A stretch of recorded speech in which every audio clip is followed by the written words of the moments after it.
Now we have covered all of the required parts of your poster. On the first day, you identified main ideas about your important person.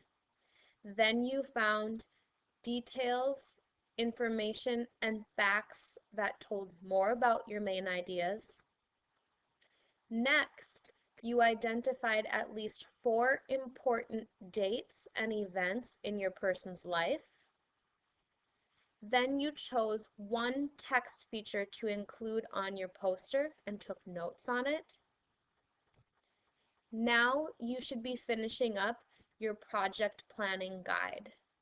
When you are done with that, you can get your poster board to begin your project.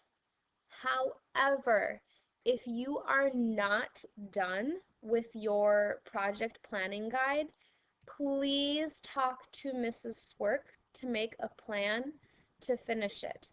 You can have an extra day if you'd like to come in during flex time or continue working tomorrow, the following day on this project planning guide. It's really important that you have a clear idea of what you are going to put on your poster before beginning it. The goal for today, if you are done with your project planning guide, is to correctly complete that project planning guide and submit it for feedback. If you are not done with that planning guide, today you are going to continue working on it. So far, you wrote the name of your important person on your planning guide, as well as the main ideas. We did that on the first day. The next lesson was writing the supporting details, followed by taking notes on a timeline, and then you chose another text feature to include on your poster. If you have been following along with all of these lessons, you will have all of the required parts for full points on your grading rubric. Today, if you are not done with your entire project planning guide, here's what you need to do.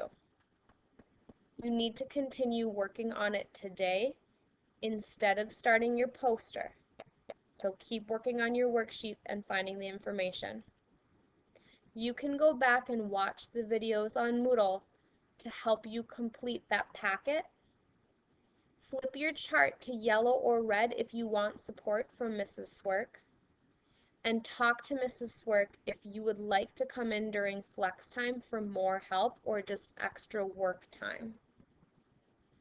If you are not done with your project planning worksheet yet, you can turn the video off now and get to work. If you are done with your project planning guide, here's what you need to do. Turn your flip chart to red right away. This will tell Mrs. Swerk to come to you. Mrs. Swerk will give you immediate feedback on your planning guide. That means I will tell you, great, you have all of the information you need to begin your poster, or I will say, this is unclear, or where did you find this information, or that detail doesn't quite support the main idea. I'll help you work through any errors. That's what feedback means. You can begin planning your poster by laying out construction paper and writing in pencil only. Do not start by gluing things down and using marker right away, because it will be more difficult to fix any mistakes. Take today to really create a plan for what you want to put on your poster. Remember, part of your score is for neatness and creativity. Use the layout of your textbook as a mentor for the design of your poster. What that means is open up your book.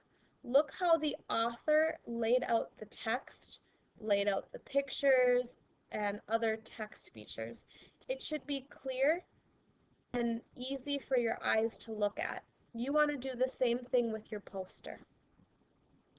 If you need to use the computer to print out a map, or an illustration, because that's what you chose as your additional text feature.